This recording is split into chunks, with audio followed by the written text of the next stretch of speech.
With us this week, very special guest, man who needs no introduction, Vito Spatafore himself, motherfucking Joe Gannascoli. Welcome to the show, Joe. Joe, thank you. We appreciate you making some time for us. So, listen, like I said, we're huge fans, huge fans of The Sopranos, huge fans of you, and we just wanted to get into your background a little bit, how you basically got into acting, what it was like, growing up in Brooklyn, basically living your life and then going to St. John's University, majoring in communications, and then all of a sudden, basically going from a culinary career to ending up in Money for Nothing and Ed Wood. Yeah, that's about, Money for Nothing was about a Philly guy. You know that, right? Did you ever see it? Yeah. Joey Coyle. Joey Coyle.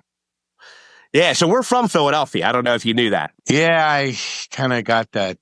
Yeah, you got that from the accent? A little bit. No, watching the fucking, I don't know. There was some Eagle talk, I think, but yeah. So you get into Money for Nothing, and what is that? Are you a background actor in that? Are you a SAG member? Well, it was my first movie. I had lines. Maybe you didn't hear. I don't do background. I don't went over there and told you. That's great. So then after you're in Money for Nothing, you get to Ed Wood. And, anybody who knows anything about cinema, Ed Wood's a phenomenal film with Johnny Depp. My only scene was with Johnny Depp. Quick scene. It was a good scene. Tim Burton, the director, that was cool. And the true story about a Hollywood actor, a director that did all these B films or D films, or they were really kind of schmaltzy horror films or alien films. I don't even know what the fuck you call them. Yeah. But there were a lot of big people in that movie, so it was pretty cool. And what was it like? Were you just like, God, 6 months ago, I'm a chef, I have my own restaurant, and now I'm sitting here on the set with Tim Burton and friggin' Johnny Depp. I mean, that had to be a crazy experience. Yeah, I mean, the first movie I did was, my scene was with Michael Madsen, which was great. It's afternoon, we shot it, and maybe an hour, 2 hours, I forget. And before you know it, it's over. Yeah. No shit. How about that? I didn't realize it goes that quick. I thought it would just be like, a couple days, even for one scene. You never know. Sometimes it's, 50 takes, right? Yeah, no, it was a simple scene. I was playing a studio security guard. He comes through trying to get on the lot, and I'm checking him out. I don't believe, he's got an appointment, and, it was good. Yeah, Michael Madsen and James Gandolfini. That rings a bell. Yeah, I think we know who James is there, right? Before, yeah. So that movie's about Joey Coyle. It had to be a legend in the neighborhood. Ah, shit, he's a legend in Philly. I mean, he died early. He died at 40 years old. And he committed suicide, didn't he? Yeah, absolutely.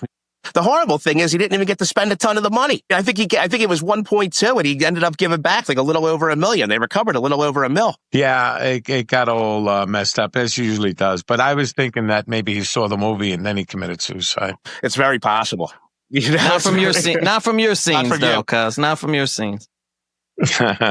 So was communications just like a general major because you weren't sure? Or you always were interested in cooking kind of early on in your life? No. First of all, lasted like 6 months in St. John's, or 9 months maybe. I don't know. I didn't last very much. School wasn't for me. Mm-hmm. And being a chef, I never wanted to be a chef. It kind of just led me to work in a restaurant. It was a French kitchen. And I liked it and wanted to do, my cooking background is French, and kicked around a few kitchens in New York, and then I wound up in New Orleans for a couple of years, and, I'm self-taught. I didn't go to school for it, so. Phenomenal. Yeah, I don't like regimentation. Yeah. So, same thing with acting, sort of self-taught, and riding the trains in New York and watching people. Before it, now it gets you stabbed if you look at somebody. Yeah, right. Back then, you just study. I remember people and learn. I remember my first time in New York, and I saw a guy with like the marionettes, and he was doing a puppet show on the train. I thought it was the craziest thing ever. We don't have anything like that on the SEPTA trains in Philly. But the first time in New York, the train ride in New York was amazing to me as a young kid back in the 90s. Yeah, there's always like a lot of performers, but now, I don't go on the fucking train if you paid me. I haven't been on a train so long. As a matter of fact, I don't even know how to take. I'm in Long Island. I don't even know how to take the train. My daughter's going to show me. We're going to the Ranger game Sunday. Nice. Yeah, hopefully they play the Flyers. Is it the Flyer game Sunday? I don't know. I got to check. Yeah, I don't know if it's the Flyer. I forgot who it is. Yeah, I always like a Flyers-Rangers game. Yeah, not like it used to be, but, we got some heavy hitters. I don't even know who's on the Flyers. That's, I'm on the cure, as they say. I'm in, giving up gambling now, 3 months. Good That's for you. awesome. God bless. I hope that works out for you. Yeah, so far so good. My bank account's liking it. So we all got our things, right? We all got our vices. Yeah. And anybody who tells you who they didn't is a fucking liar. Yeah, that was my fucking demon. Yeah. But that's how I got to be an actor. So I can't really fucking fault it, Yeah, that's awesome. Yeah, exactly. Now, we heard the story. I didn't know if you even wanted to go into that, but I knew that was a big part of you basically getting out of the restaurant business, right? You kind of were forced to, and then it got you into acting, which ended up working pretty well. Working out pretty well, right? Yeah, it's one time it did work out, actually. Yeah. The only problem is I should have said, you know what, you got by it, you got lucky, so just quit fucking gambling. But, if you're a guy that likes sports, it's hard not to, you think you could outsmart, sports, and you can outsmart the bookies, and you can't. I'm 43 years old. I went from betting to having a book for a couple years, and now FanDuel friggin' destroyed all that. So now I'm back to gambling again. I mean, it's a cycle. It's hard, yeah. Well, first of all, I'm in GA, right? So if it's supposed to be anonymous, I don't know if I'm supposed to out myself. I think it's okay. It's only anonymous if you want it to be. You're allowed to talk about yourself. Yeah. So, like anybody over, and that's clean. I say clean. I don't know, 6, 7, 8 years. They never had to deal with the phone. And any fucking game, race, anything you can bet on is on your phone. Yeah. So first thing I did was Gamban, and I can't get to it on my phone. It's an app. That's and a great if idea. you get off it, it takes you a month. If you're a fucking degenerate, like, getting up at 5 a.m. to play Korean baseball, So I'm there. What's that? I'm there. Thankfully, I'm a guy. I'm a 50, 100-hour guy. But yeah, I mean, I'm there. I'm betting Korean baseball games. I'm betting English soccer matches. Yeah, Finnish hockey, Russian hockey, German hockey. After the Super Bowl, the 3-day, 3 days without any sports, women's basketball games I bet at, in the afternoon. I'm going, why is he under? One's total so low, and you're watching it on your phone. It's bounce, bounce, bounce, miss, bounce, bounce, bounce, miss. Yeah. I go, who the fuck? And then I go, it's a fucking women's basketball bet. It's not even a sport. Yeah. And I know I'm going to get a lot of flack for that, but it's not. Oh, my God. Yeah, I mean, the only difference on the street is you don't have to pay up front, right? I mean, I think that's the only advantage to still to staying away from the apps and stuff like that. But once it's in your pocket and it's connected to your bank account, I would imagine, like you're saying, it makes it so much easier. Once you go up $3-4 grand on the app, you're betting $2,000 games, and you know what I mean? Well, you could even bet over your limit, even if you have like nothing left in the bank. The bet will go through, and then you're minus the next day. Yeah. So until that catches up to you, and then if you're going heavy, from trying to play fucking catch up.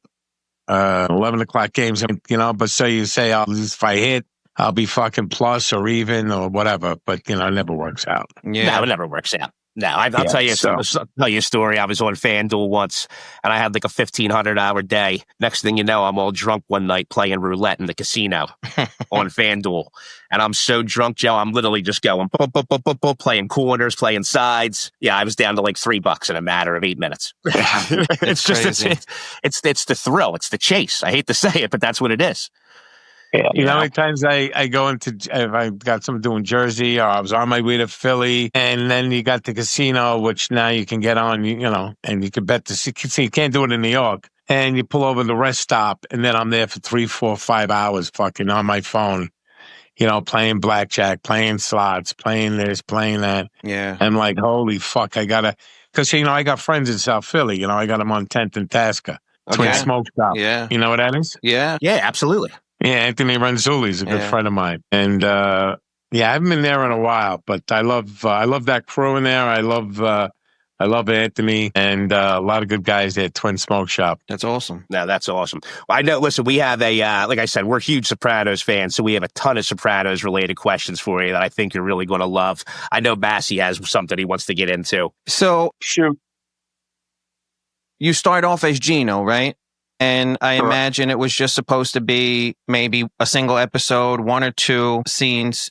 The famous scene with Christopher in the dessert store, right? When he shoots the kid in the foot. So the famous, hang on. The famous, The Legend of Tennessee Moltisanti. Is that the episode? I think so. Yeah. What do you call them dessert stores in Philly? No, we go on bakeries. Bakeries.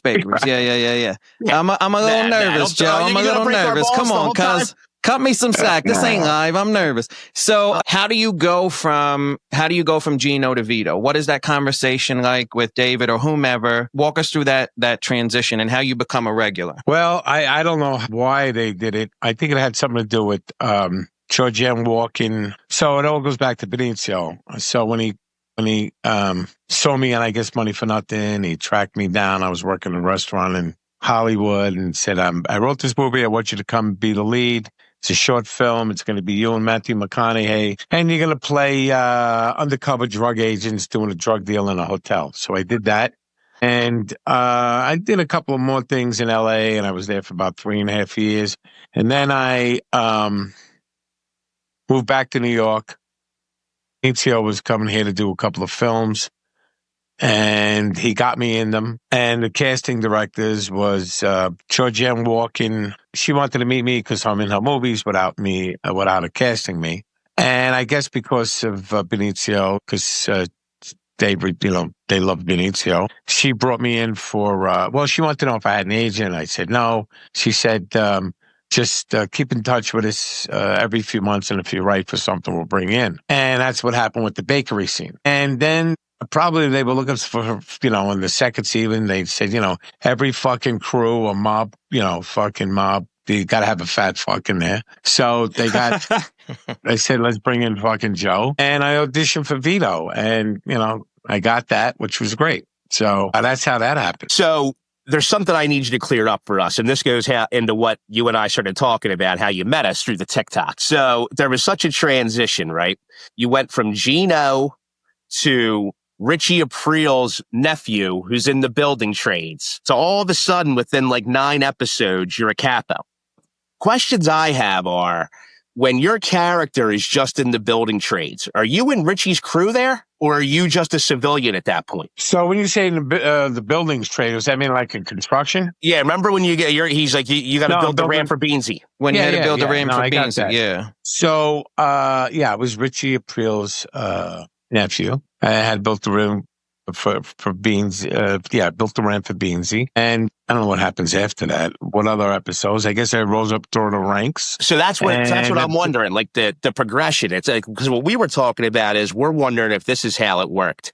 So you were probably an associate when you were in the building trades under Uncle Richie, right? And then you whacked Jackie Aprile Jr. Right. I'm wondering, I was wondering, is that when you became a full-fledged member? Well, definitely, you do a piece of work, you get your, you get your stripes. Yeah, you get your button at that point. Right. You get straightened out, so you get upped. So that's how I made my bones. Well, I had 2 notches, but yeah, so that's what happened in season 3. And then I was, season 4, I became, a guy you saw a lot more often. Season 4. Not a lot more often in season 4.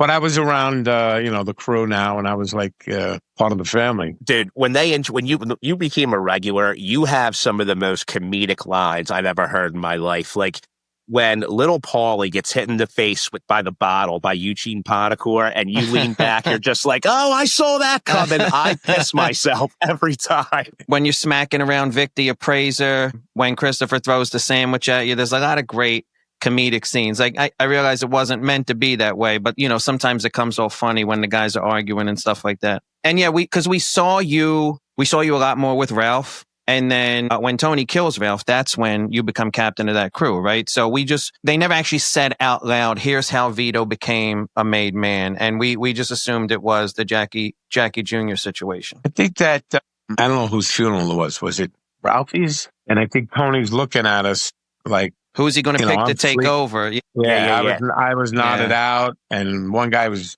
cleaning his tie, and so on. He's looking like, that's what I got to work with. This, so yeah. All right, like the Carmela situation with you and Paulie, when you guys are going back and forth, and then you're in the elevator, and neither of you want to give her the $100K. All that stuff makes me piss myself, and I think other people are probably like, "Oh man, they're real assholes. They don't want to take care of Queen Carmela," and I'm like, "This is friggin' great. I wouldn't give her the money either." Yeah, that's how a lot of those guys were. Yeah, the thing I like about preceding that was when I'm waiting for Paulie to come by with the money. I'm looking at my time and I'm eating the carrots. It's fucking phenomenal. It's phenomenal. I was eating them like a rabbit, like, these little bites and chewing, So nervous. So, that was, when I look at it, it looks pretty funny. Yeah. Well, that was actually a question I had about the weight loss. So you lost that on your own, right? That wasn't part of the character. Didn't you get an endorsement? It wasn't part of the character. They made it into the character. Yeah. That's what I thought. So when you showed up with all the weight loss, was David like, what the fuck? Yeah, they incorporate what happens into your life into the show, usually. A lot of times. And then I got some, spokesperson or some endorsement deals and stuff like that. Okay, so you lost the weight first on your own, then you got the endorsement deals. All right, go fuck yourself, right. Mass. Me and Massi had this conversation last night. I told you. I said he lost the weight on his own, and then endorsements, and then they built it into the script. Because right. The opening, I think it's season 5, the opening when you're taking the photo shoot and you got the old pants, and you're sticking them out to show how thin you are. Isn't that 6 or 5? That's 6. Yeah, isn't it? 6. That's such a great opening. You know what I mean? And that's like that's the beginning of that transformation at least that we saw on screen. The Thin Club, I think it was. Yeah, the Thin Club. I think that's the maybe the first episode of season 6. Yeah. It's funny, I'm wearing this. I never wore this shirt before. Really? Well, you know what? That's a great shirt. I got my we're with the Vipers. Nice. The Viper? Remember that when Christopher and Terry steal the wine? We're with the Vipers. We're with the Vipers. A friend of mine gave me that T-shirt that they wear. What is it? The Mama Parade? The Mama? Whoa, I'm a mummer. Don't be breaking my balls. Yes, I wear a dress on New Year's Day. You know brushes? Nah, I don't know brushes. I don't know what that is. I don't know what club he's in. It looks like, I'm trying to remember the shirt. It's a light blue. It looks like it's a circle. It looks like the face on the Jack of Clubs and the Jack of Spades. Oh, Jokers. Is it the Jokers? Yeah. Yeah, he's probably in the Jokers. Yeah. Yeah. Okay, that's him. Yeah, play it again. Play Gloria. That is the Jokers. That's definitely the Jokers. Yeah. Yeah, okay, good. That's the Jokers. Play Gloria. That's pretty cool. No, that is cool. Yeah, I hope you got time because we'll get into fucking Philly sports. Oh, dude, we got plenty of time. I got nowhere to be. Yeah, we got time, cuz. So where were we there? Yeah, so the weight loss into the character. The weight loss in the character. Right. Yeah. Yep. And I remember them asking me when we were going back how much weight I lost.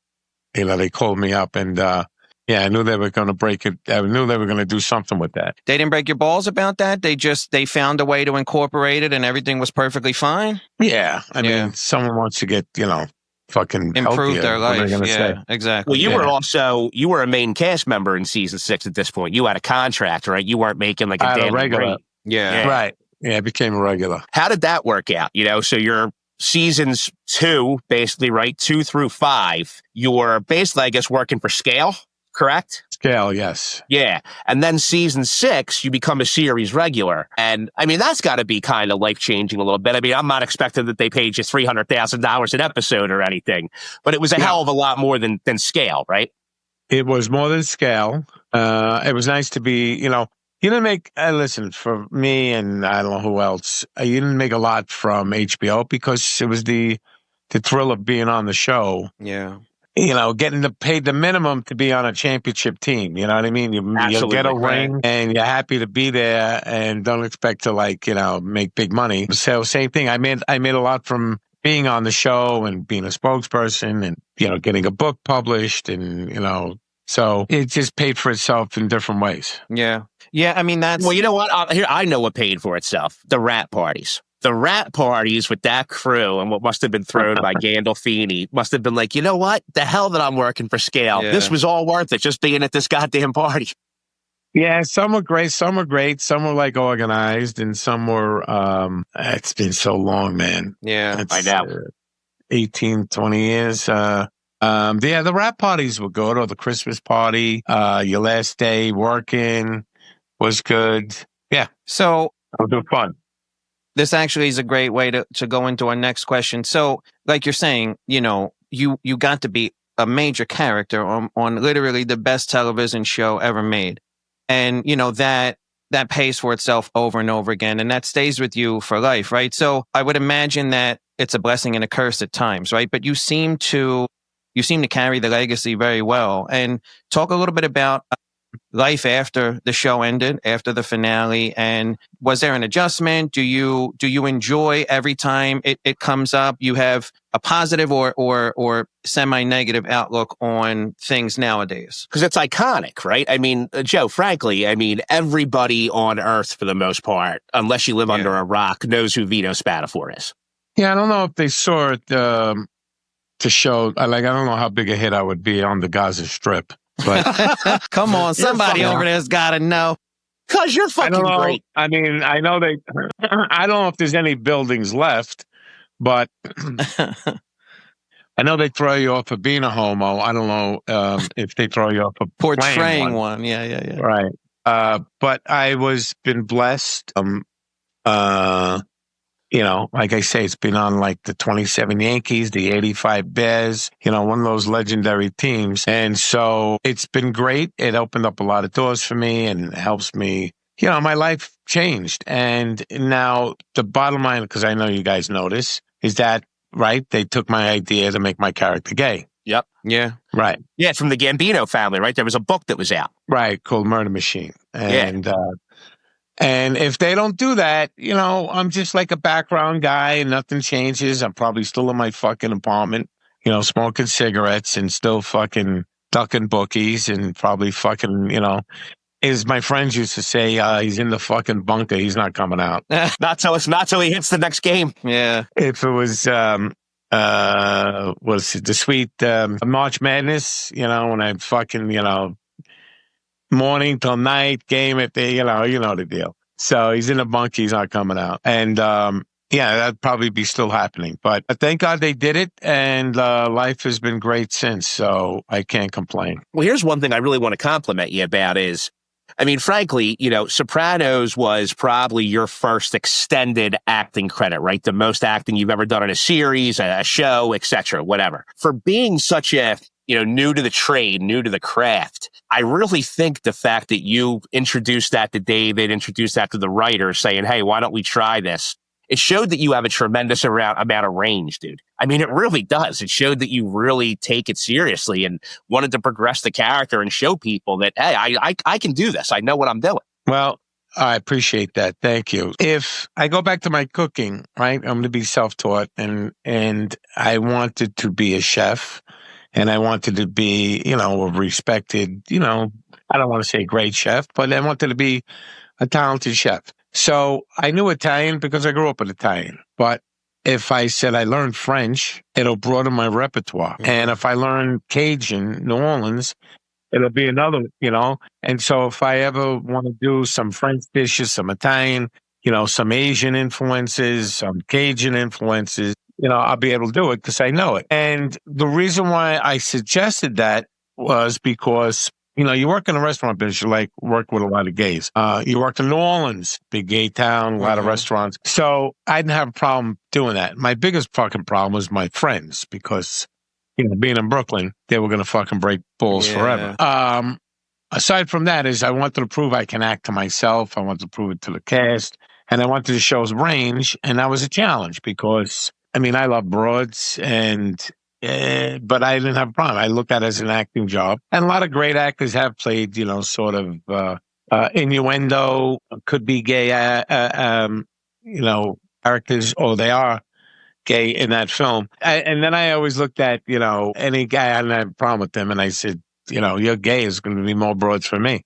So I was good with that. But I wanted to prove I can act and it's a challenge. So, and to get more roles after, The Sopranos were over, this show range. So that didn't really work out as far as recognition. People know him. Yes. Did it get me more roles? Yeah, I did some stuff, but I never really got called in for big stuff and up for big things. But that's okay. I mean, as long as I could make money and earn, in other ways, being a spokesperson and, signings and, my cookbook novel, which now after 20 years of it being out is being turned into a show. That's phenomenal. Finally. Good for you. Yeah. Tell us about that. Tell us. Well, the book is loosely based on my life as a chef. Guy who wants to be a great chef, caught up gambling. He's a degenerate gambler, and he starts doing things to work off his debt. Moving truckloads of shrimp. He knows a lot of people in the show. This is in the book. A lot of people in the business, wake wine or olive oil with fake labels. And, he knows how to move it because, you know what I mean? So I'll knock down his debt. The show's about, and eventually I'll get to Philly, I hope, because we submitted a budget to right now. Fox Nation has it. And hopefully they'll greenlight it. But it's called Meals to Die For. And it's about, where mobsters like to eat, or what they ate, if they had a favorite dish. And I'll cook that dish with a little twist on it. And we have some cool things I added because I've seen all the mob shows. I've seen all the cooking shows. And, they get boring after a while. But this will have little twists in it that'll make it a lot more fun and interesting. So it's going to be, usually we're going to deal with a subject that, to a restaurant, had a favorite dish, and then he winds up getting killed in the end. No shit. That's awesome. I can't wait to see it. It sounds like an unbelievable story. Do you know Angelo? Do you know Angelo Lutz? Angelo Lutz. What is from that? Philly. So Angelo Lutz was a, he took some action in Philly back in the day, and now he runs restaurants. He's the kitchen consigliere. I think that he hooked me up with Steven Starr. You know Steven Starr? Yeah, absolutely. Yeah. Do you think he's connected to him in any way? So Angelo Lutz is connected, but in Philly. Right, but isn't Starr from Philly? So that I believe he is. I believe most of his first restaurants were in Philly. I don't know if he's from Philadelphia, but most of his first restaurants were here. Yes, somebody hooked me up because I went to, what's the one in the city? Is it Balthazar Pastis? No. I don't know. I went to Stevens and I had lunch with him. And I was promoting my vodka. And I had lunch with him, and I know he's got a pastis down in Miami. Hey, he's a big-time restaurateur, and I like the guy. And I thought it was it. I don't know why. I don't know how I got hooked up with him, but he got me his number, and then I talked to Steven. No shit. So, yeah. I think that's it. How do we get there? What was saved? Do I know Angelo Lutz? No. Well, we were talking about Philly and the cooking, that's all. You were talking about how the book getting turned into a movie, and it made me think about. So I wouldn't be surprised if being in the cooking world and being in the gambling world, if you knew who Angelo Lutz was. Yeah. I'll tell you who fucking I had a problem with in Philly, douchebag that he is. What the fuck? Well, who's the guy on the sideline of the Eagles? Big beard? Dom? No. He's the radio or fucking Eskin. Yeah, Howard the douchebag. Yeah.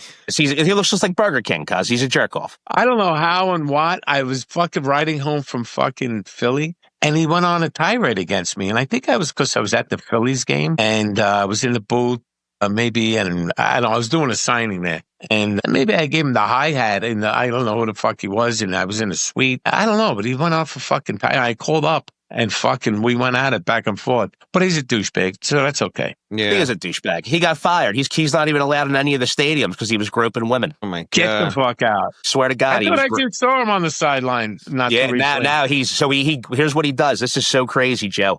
So since he's not allowed to be a sideline reporter anymore for the Eagles, they kicked him out. He gets his own ticket, which is like in the first row, and records himself, TikToks and shit. Like he's still a reporter for the Eagles in row one. Unbelievable. Now, he was grabbing guys' asses or girls? No. The story would be better if it was guys' asses, but it was girls. So it was at like the Phillies game. He was in a suite at the Phillies game, and I guess one of the hostess suites came to see him, and he's fucking grabbing her, trying to kiss her. She's like a 23-year-old girl. She's like, "Get the fuck away from me, old man." That's crazy. Yeah, well, I wouldn't say he's one of the best looking fucking guys. You know what I mean? No. I mean, they all can't look like me. I mean, what do you want me to tell you? But there is a guy, because we break each other's balls. You know him, his Italian name, name some Italian hosts. In the sports talk? Yeah, sports. Got to be Mike Missinelli. No. Mike Missinelli. And he's a Philly guy? Yeah. I don't even know who else would be fucking Philly who's No not other Italian. Italian? Come on. All I think about is Mike Missinelli. Anthony Gargano. Anthony Gargano. You know what? He's not on anymore. That's why I haven't thought of it. Listen, the cuz is the man. You're right. Anthony. I am so sorry. I forgot that you were a fucking Philly sports host. So where is he? He's doing his own podcast stuff now. Like, you know, it all gets spawned out to like Clear Channel and all that shit, right? So Clear Channel went through some layoffs and he got laid off. I think he's doing his own thing, podcasting and doing his own shit and doing pretty well. Okay, well, good. I like Anthony. He's a good guy. Yeah, he's a really good guy. Cuz, by the way, since we're breaking balls, we got to talk about one thing. In the scene where you do get caught in the gay bar for the first time. Yeah. You know, and I know it's like you said, it's all written in the lines. Can we talk about they had to give you a better excuse? What? It's a joke. I was here. I was here. It was a joke. That was never going to fly anyway. But, you know, they called me off guard, so I had to fucking say something. Yeah. God, it's so fucking funny. That is so funny. It is legit, though, being caught off guard that you would totally not have a great excuse. You know what I mean? But it was definitely, it's a classic line for sure. Well, here's the best part. Even if you're gay, you're straight, whatever. Like, listen, I'm just a guy trying to get fucking blown. I'm not ready to get caught off guard like this. You know what I mean? I was here. It was a joke. There was I haven't seen this fucking website, this page in a while, but every day, the guy he had that scene and it was like, Vito, the fuck you doing? Yeah. And it was, it could be me with a Santa hat on or fucking, Pride Month. It was just every day. He says, I'm going to post this scene every day. And no matter what was going on, he would change your hat. Yeah, he would change your hat, change something to make it like different. He said, I'm going to keep posting every day until I get 100,000 followers. I don't know if he did or not, but I used to see it almost every day. And now that I think about it, I haven't seen it in a while. I got to look at it. It's like DAFUQ. Vito, the fuck you doing? Yeah, so that was the line. It was pretty funny. So I hear that, Yeah. And so who was your gumad? When you went away, when you were hiding, right? You're out at the beach. You got this smoking hot tan broad with you, and obviously we all know what's going on now, but you say it's your blood sugar. I'm like, you know what? They couldn't give Joe a scene with this broad. I know there's intimacy directors and all, but like, come on. Let's kind of resembled like a young Rosie Perez, that broad. Yeah. We were rolling around in bed and I can't get a hot on, but still. And that would have been nice. They don't like that, do they? I can't even imagine that. And again, we all know it's acting, right? That's not what it's about. You're there to do a job. But Jesus Christ, some things are just natural. What do? You got to get the hell up. Like, no situation. Like, if you're on set, if you were ever in one of those scenes or you saw one of those scenes, I'm just curious, what the fuck happens? Like, the guy's not trying to be an asshole. It happens. Well, there's so many people around and it takes so long, and you're in bed and you're like, you're not exactly fucking carrying on. It's hard to, get a hot on. Yeah. With all those fucking people around and this the and lights that and the microphones. Yeah. And then cut and this and that. And, not exactly like you're, well, you know what? I mean, I guess, listen, I'm not going to be in any fucking love scenes anytime soon with a broad, but I guess if you're intimate and you're fucking carrying on, you would get a little wood. Yeah, Joe, I got a hard enough time friggin' performing on by myself, with nobody around. You know what I mean? Got half the TV show in the room. Joe, speaking of South Philly, so my whole family is from South Philly, and my grandmother lived right around the corner from Nick's Roast Beef on 20th and Jackson. And so my last name is Massi. My uncle Dave Massi, he has a friend, Stevie Sanasuso. He's a real tall, big guy. He did a lot of background work in a ton of different movies. Like, he was in Best of the Best and so on and so forth. I believe he was in a scene with you when you get out to go smack Vic the appraiser. Stevie's the guy driving that vehicle, and he's the guy that jumps out and initially talks to Vic first. And I know you probably don't remember that, or he might not even have had a chance to introduce himself, but he's my uncle's friend and he's from South Philly, and he's okay. Yeah. I don't remember anybody being a car. All I know is like they had me fucking running and I was big. I was probably smoking. I was definitely smoking. And I was like, it was like Clemenza going up those fucking stairs with the shotgun. Yeah. You know, Remember and that poor fuck? He's still, at that whole point, I was like, he's going to fucking die lung cancer trying to get up these steps. I think Coppola had a problem with that. And like he did that on purpose to him. But yeah, that's what I was like, hey, how many fucking takes we going to do with this? I mean, come on, let's get it. Cause like, you know, I must have ran like 5 steps at a time. And it was like, I got to do that again. That's freaking. Did you watch The Offer, by the way? Did you watch that? The Offer? Did you see that? The Offer is the best thing I've seen in the last 10 years. It's fucking phenomenal, isn't it? It's phenomenal. I wish, because I don't watch TV and nothing really grabs my attention. You know, the usual, but now I can't get into, although people tell me I should watch The Bear. Oh, The Bear's the shit. You would love it. They say it's the most authentic kitchen drama reality show that you've ever seen. But here's the thing. Although I just saw something that Stephen Graham did where he plays a chef. And I think that's where they go, yes, chef? Yes, chef? Or is that The Bear? I don't know. That's The Bear. That's The Bear. Oh, there it is, The Bear. Okay. I'll say this. There's in a certain sense, The Sopranos isn't really about the mob, right? There's so much else going on. The Bear isn't really about cooking. Right. No, I know it's not in about the cooking. same way, yeah. Right. But The Bear is phenomenal if you have a chance. Yeah. The way it's filmed, for example, like, what's his name? Jeremy Allen White. He just did Bruce Springsteen movie. He's a phenomenal actor. He's incredible.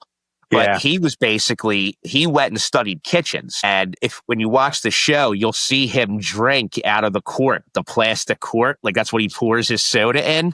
And he was on a talk show. They were like, why do you do that? He goes, because if I didn't do that, any chef in the world would go, this show's not authentic. Yeah. Oh, 100%. Well, you don't keep glass on, you don't put glass on the line. Yeah. You know, you're cooking, right? And it was little stuff like that that makes the show so authentic. Yeah, 100%. I used to drink out of a regatta can, you know? Yellow polyo. And, you know, the fucking chef would be, not the chef, the owner would be in the kitchen. The waiter, you know, around 10:30, 11, you know, it's dying down after a busy night. And he would say, chef, some more water. But meanwhile, it was filling me up with vodka. Yeah. And I pull right into the fucking thing. You could always tell a chef or a guy who cooked or, you know, like I catch a lot of shit now, like looking at my watch, you know, don't look at the sun. By the way, I was the only one to have an inner monologue in that scene, but don't look at your watch.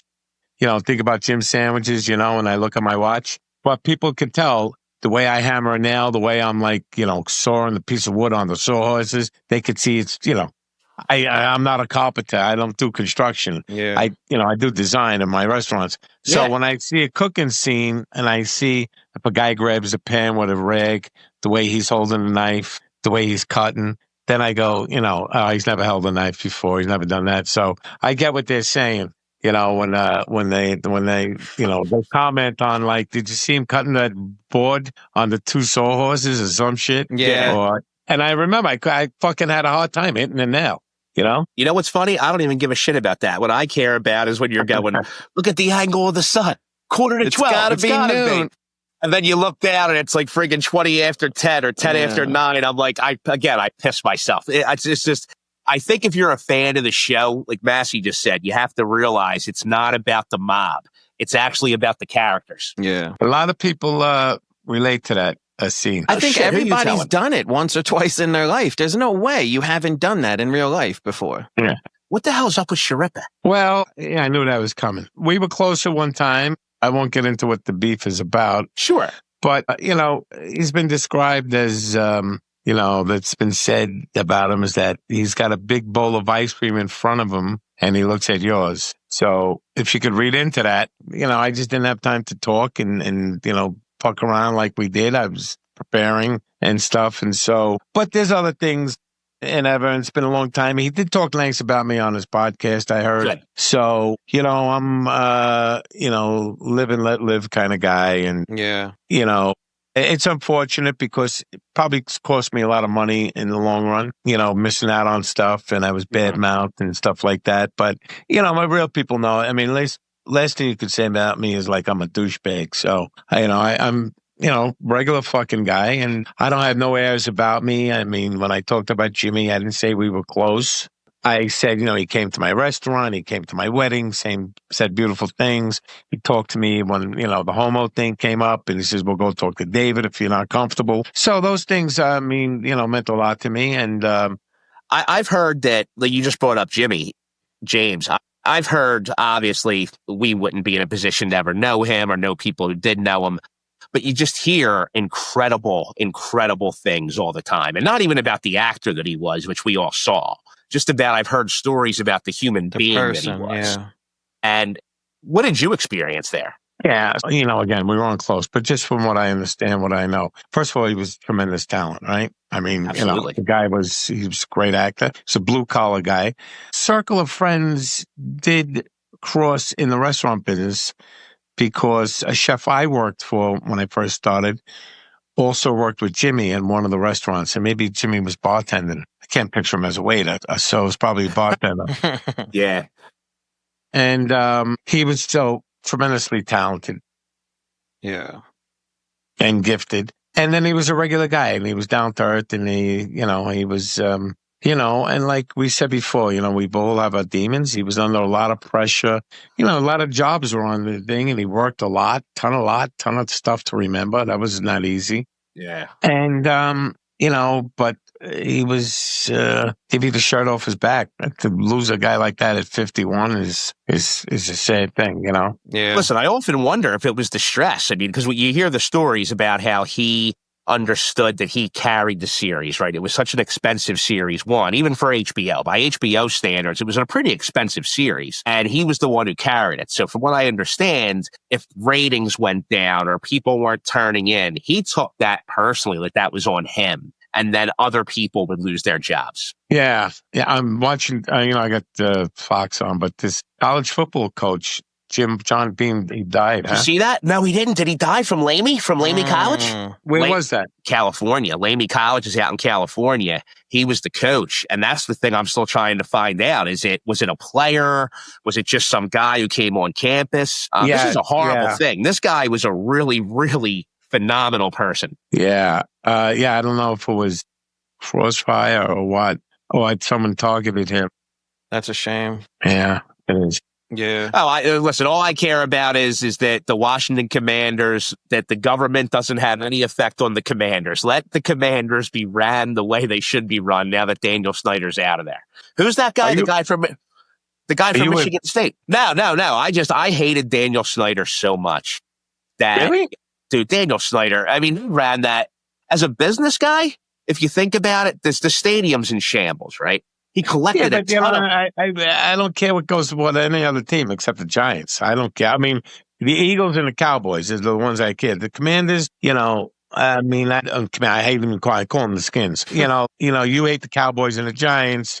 You don't really mind the Skins. They get a pass unless you hate the Skins too.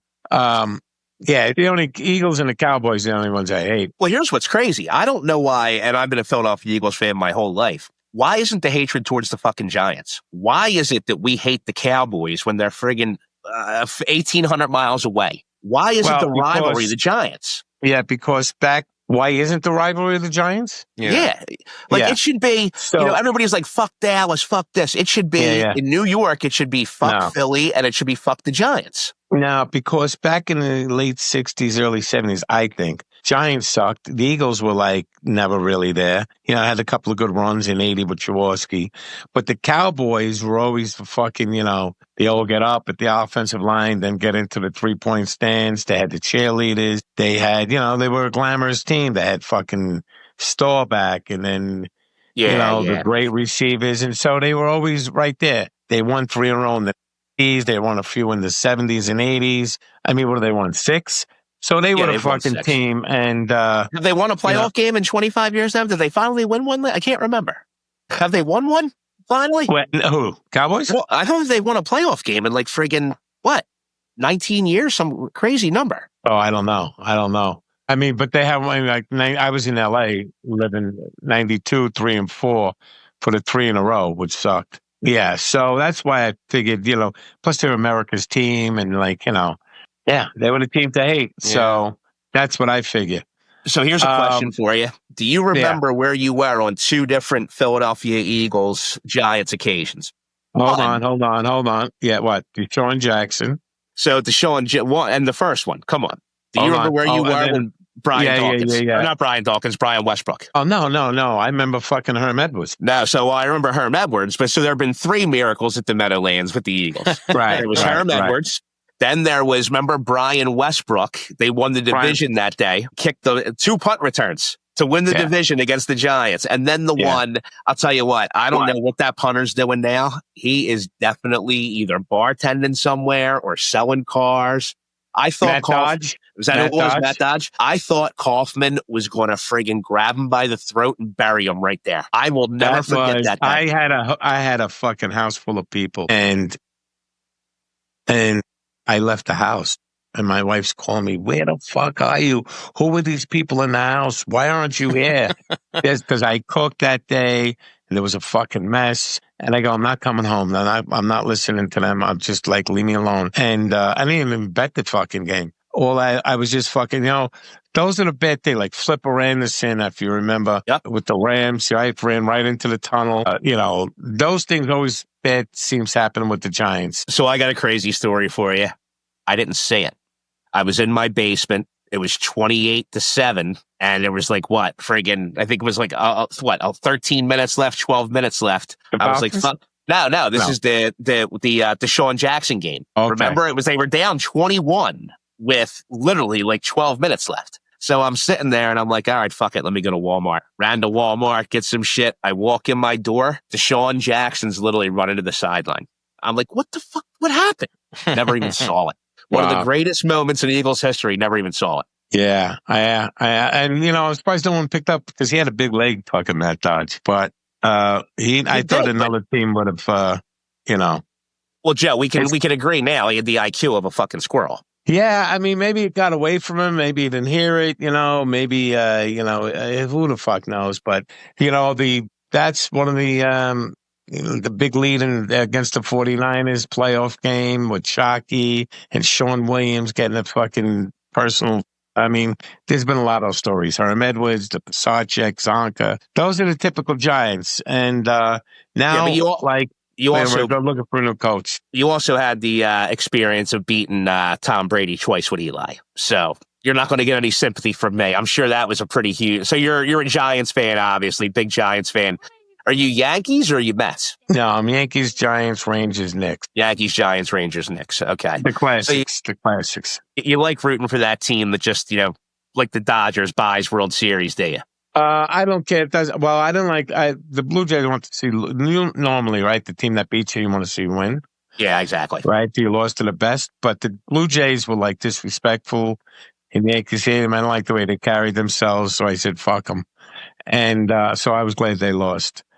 Steinbrenner used to do the same thing. Buy what he can. I don't know how the fuck they do it. Deferred money, bro. Like, how do you feel about this deferred money? Like, I have no problem that the fact that there's no salary cap, right? But listen, you want to fucking pay to win, you got to be able to do it within those confines, within that year's revenue. I don't want to hear that, I signed Shohei for $700 million, but for the 10 years that he's actually on the team, he only makes 10. And then the other 690 gets paid throughout his lifetime. Like, how is that fair? Yeah, I hear you. I don't know. What's the difference? You're still ending up with 700 at the end of the end of the decade. Because baseball, it's all about markets. So, Joe, you're going to love this. So Massey's my best friend in the world. Been friends since we were 12 years old. I'm a huge sports guy, as you can tell. On our 7-man group chat with our Southwest Philly friends, we're always like, yo, Mass, by the way, hockey's on tonight. It's 30-love. And he's like, oh, great. He's like, because listen, I'm not interested in any sports or politics. So I'm just listening to you guys go back and forth. But yeah, I had to. Hi. Hello. Hey, how are you? I'm on a Zoom. Hi, nice to meet you. You as well. Friends, I'm doing a podcast. She got home from school. Mine did as well. Yeah, mine. Yeah, everybody's. Yeah. Yeah, they got home at 3. She got home at 4, but she goes to take a bus home. Oh, that's awesome. So do me a favor. One thing I definitely want to do, since you gave us so much time, you talked about that. We already talked about that your novel is hopefully getting picked up. I want to talk about the High Rise series, right? Isn't that something you've been working on lately? The what series? A High Rise series? Aren't you in like some High Rise? It's on your IMDb. High Rise? Yeah, High Rise 4. I watched you in it yesterday, Joe. So like you're doing, it looks like it's maybe some short films or independent films. Who's it by? recently? It's a black and white short. It's 20 minutes long. You were in the opening scene of part 4. We're going to find out somebody's using them for AI and not friggin' paying them his royalties. No, I think, what is it? I mean, because I haven't been on IMDb in a long time. My card was defrauded. They sent me a new one, and I can't figure out how to get back on and put my new card in. There you go, So Joe. they might. He put it on the screen, actually. High Rise 4. Oh, who's that? Look at like the producer or the director. Is it something Quinn? John Robert Quinn. Yeah, that's it. Right. Yeah. Huh. And it says you're currently working on part 5 now. That wasn't you. They put you in there without. No, I think I did it. I think I did it remotely. I think I did voice. I did voice. You see me?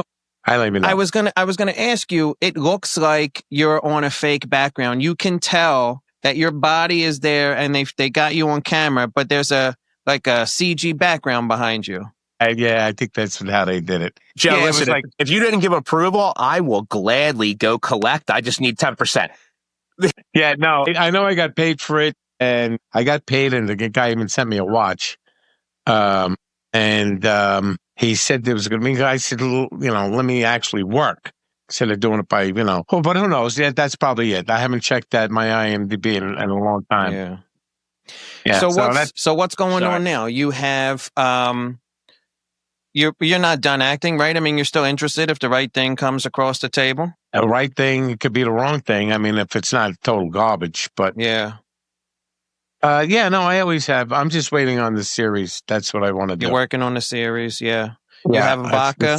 I have the vodka. That's going great. I cook. What's the vodka called, Joe? Rocca Vodka. ROCAVAKA. I'm a brand ambassador. Dee Snider from Twisted Sister, Lennox Lewis, the heavyweight champ. We're all brand ambassadors. So I cook with it. I make penny vodka. I do mine differently, which, of course, and you actually taste the vodka. And what else I got going on? Is it a potato vodka, Joe? Because I know that's huge right now. No, it's made from grapes, actually. Made from grapes. Okay. So it's ultra smooth, and it's delicious. So I got a great story for you. So I've been married to my wife now for 16 years. We've been together for 20.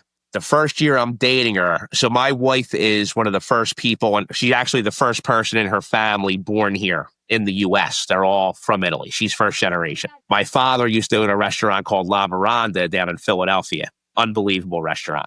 And we went to Italy for a wedding for 10 days. Where is that? La Veranda's on Delaware Avenue. All the blue awnings, La Veranda. And your last name is? My last name's Bain. I'm Irish as hell. Oh, okay. I see Bob Bain. Now I see both your names came up. Okay. Yeah, my wife's maiden name.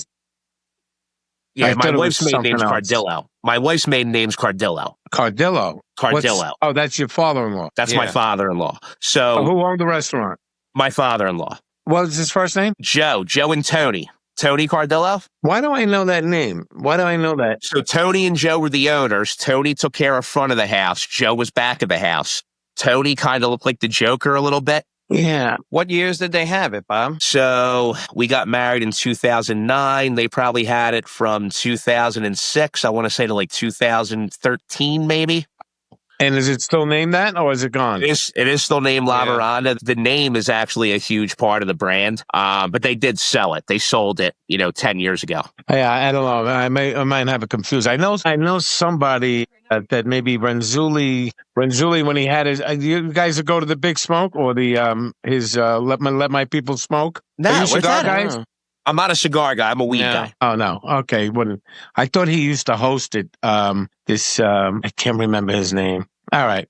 Doesn't matter. No, we went over to Italy, and it was unbelievable. I mean, I can't even imagine living there all the time. So being Irish, so we get there, and we were in Sant'Andrea del Pizzone is the town that my in-laws lived in. And basically, it's, let's say, 30 miles north of Naples. All right.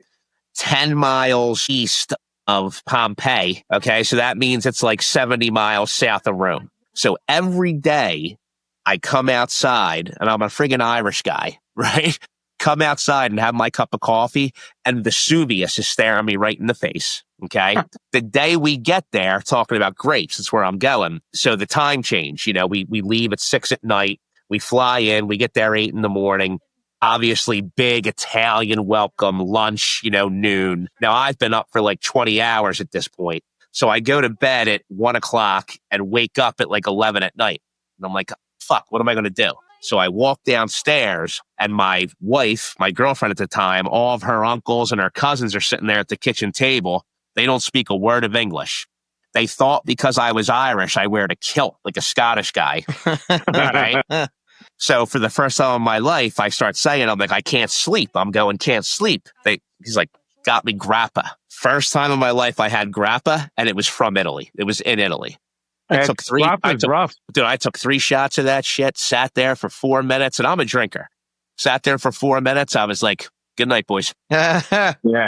Yeah, grappa is kind of a little harsh. People say that the vodka reminds them of grappa because of the grapes, but it's very smooth. And grappa is made from like the vines of the grapes, I think, because, Italians don't like to waste anything. No, not at all. Why would you waste anything? Everything has some taste, brother. Yeah, knocks you right out. That's good. That's good. If you could turn that into a pill, you'd have something there. So here's an Italian question for you. So Massi and I are an interesting dynamic. It's part of being from Philadelphia, right? Different neighborhoods, different cultures. He's 100% Italian. I'm Irish. I've seen some crazy shit in his Italian house. And one of the things I've seen is this motherfucker eats the salad last, which I understand, cleaning the palate, but then he puts sauce on it. We call it gravy around here, Joe. I don't know what you guys do over there in Long Island. Go to Italy and ask for gravy. They look at you like you're nuts. Do you put gravy on your salad? Yeah, so the both of you. Look at you. Come on. No. We got somebody here. Yeah, so that's the big gravy sauce. I've always been a sauce guy. I never call it gravy. Again, all right, for Thanksgiving, you want some gravy with the mash? Yeah. Yeah. So now, what about on the salad? What about on the salad? Yeah, but Moderano made a name out of serving the meatball with the salad. And so, of course, sauce is going to get on the salad. Mm-hmm. And then you wind up having, some sauce on your salad because that's a big thing. And I'm not a meatball guy. And so we never had that growing up, meatball and salad on the same plate. And Europeans like to eat their salad after their dinner. Yep. Now, I'm talking about a ladle, though, Joe. Yeah. This guy gets a ladle full of the sauce. What? It drips it on the sand. Nah, come on. Yeah. I use it like dressing. Will you help this guy? Will you help him, Joe? He's giving the Italians a bad name. No. So is it the salad is dressed with salad dressing and then the vinegar? No. It's no dressing, and then you put gravy on it. Take a snap of that picture. I'm telling you, cuz it's fantastic. And then put the Logadell cheese on top of that, and I eat the salad like that. That's how I eat it. So is that is it iceberg lettuce? Yeah. Or romaine, or not the spring mix? Or, no, not the. You can't do the spring mix, and you can't have any crazy ingredients in it like raisins and walnuts and shit. It's traditional salad, little carrot, little croutons, and that's about it. And then hit it with one ladle of gravy and some cheese. Yeah. Of course, cheese. I can't eat, pasta without, except linguine and clams. I won't allow it. Yeah. As a chef, I don't know how you can put these tastes together. Well, I mean, but I'm not digging the that I've never actually seen, and I'd be like, that I wouldn't try because nice cold, crisp lettuce, and then you get with the hot warm sauce. Yeah, with the warm gravy. Yeah. All right. I'm well. Hey, some people make an egg dish and cook it in sauce, and that to me doesn't I wouldn't know if I would like that too, but that's like a big dish too. Here's another thing. I put gravy on marinara. I put marinara on an omelet before.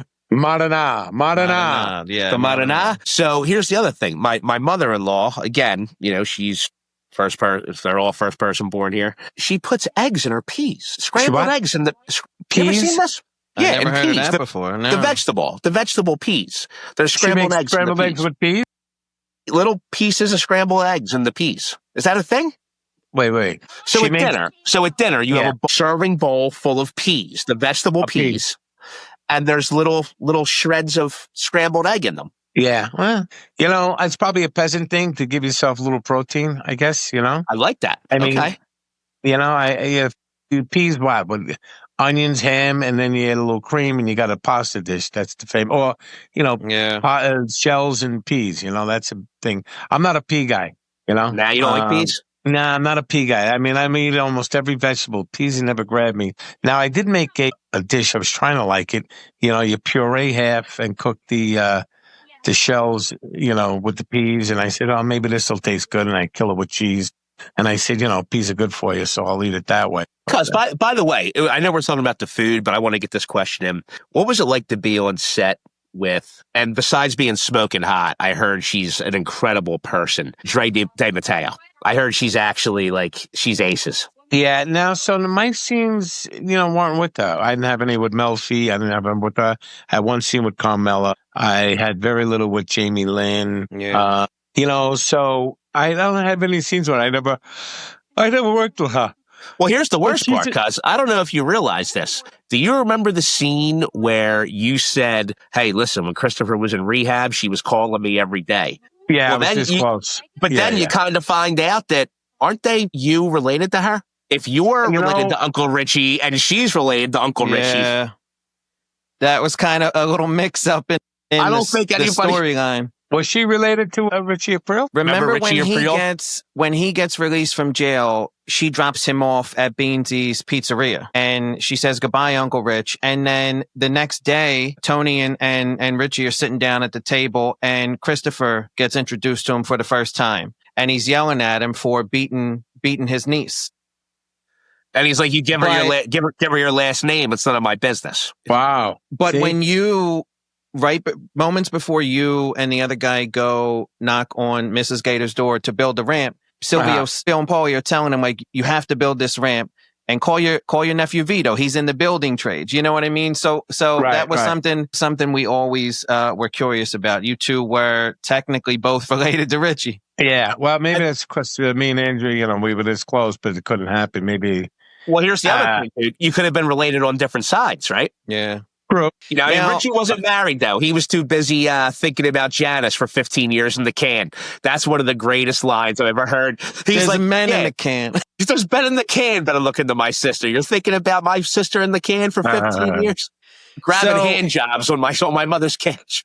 The guy who helped me build that ramp was the guy that Mustang Sally beat up, my brother. Yeah. He was in the crew. He wasn't an actor. He was part of the crew. Well, you know what's funny? That's another character, by the way. So Mustang Sally's girlfriend, who was that? Tina Paz or something? Wasn't that her name?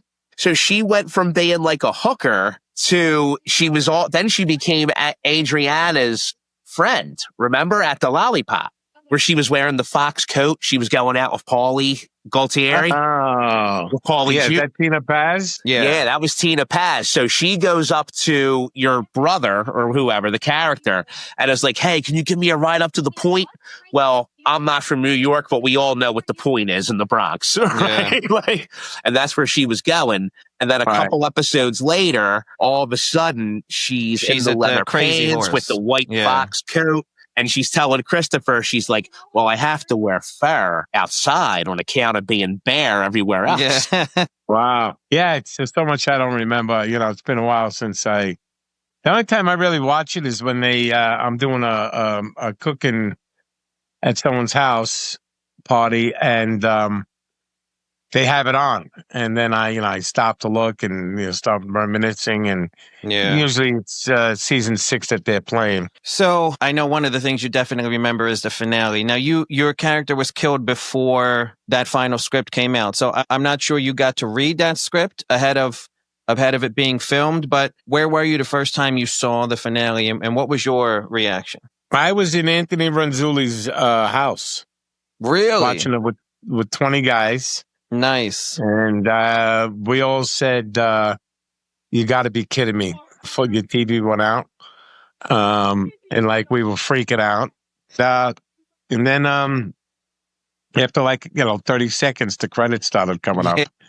And we were like, holy God, that was great. You had no idea? No. Okay, yeah. Because I assume character died early enough, you might not have gotten to see that script. I didn't see the script. Yeah. I didn't see the script. I didn't know what was happening.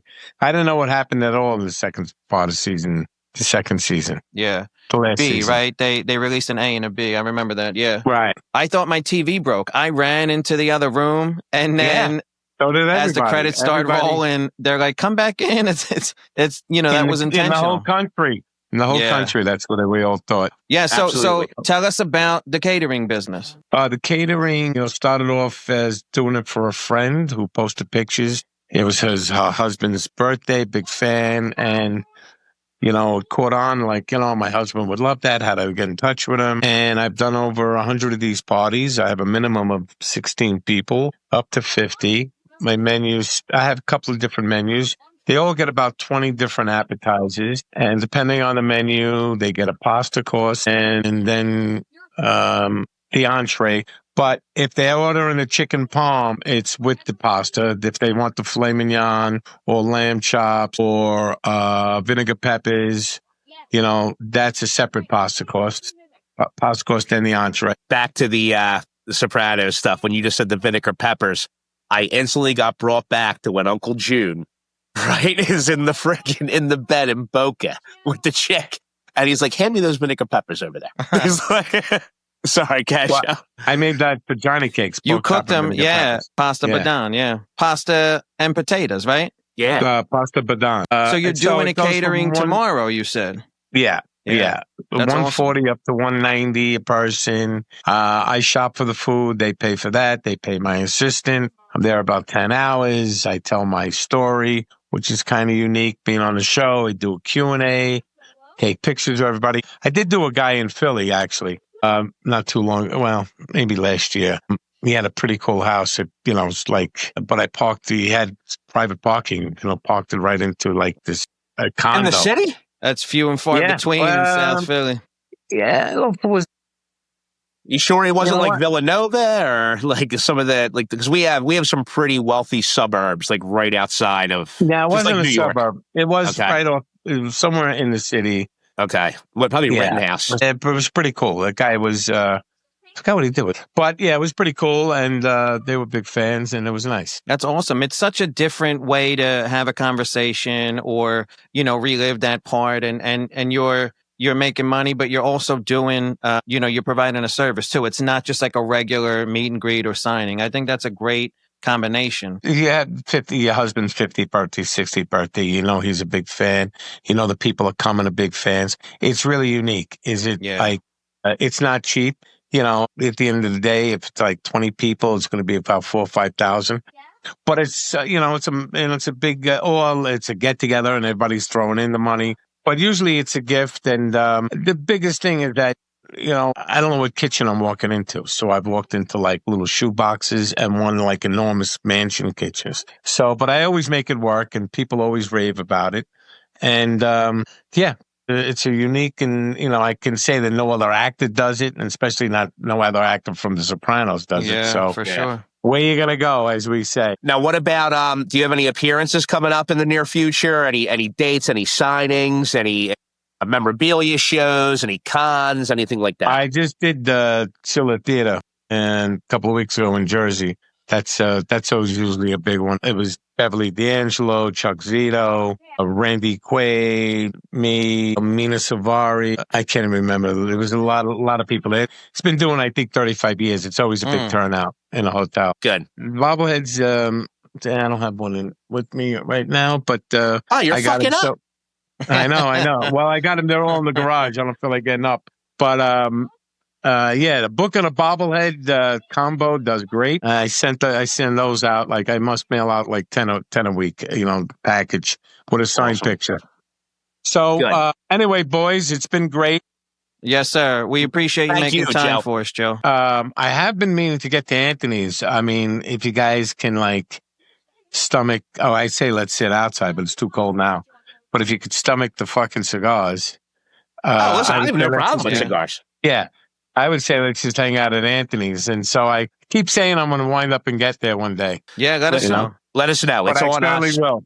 It's on us. Seriously. We would love to hang out with you. We consider you a friend of the show, and we can't thank you enough for your time, buddy. And we are definitely going to plug all your upcoming stuff. We really appreciate it. All Thank right, you, guys. Joe. Well, listen, have a great holiday. May the fucking Eagles finish 7-10.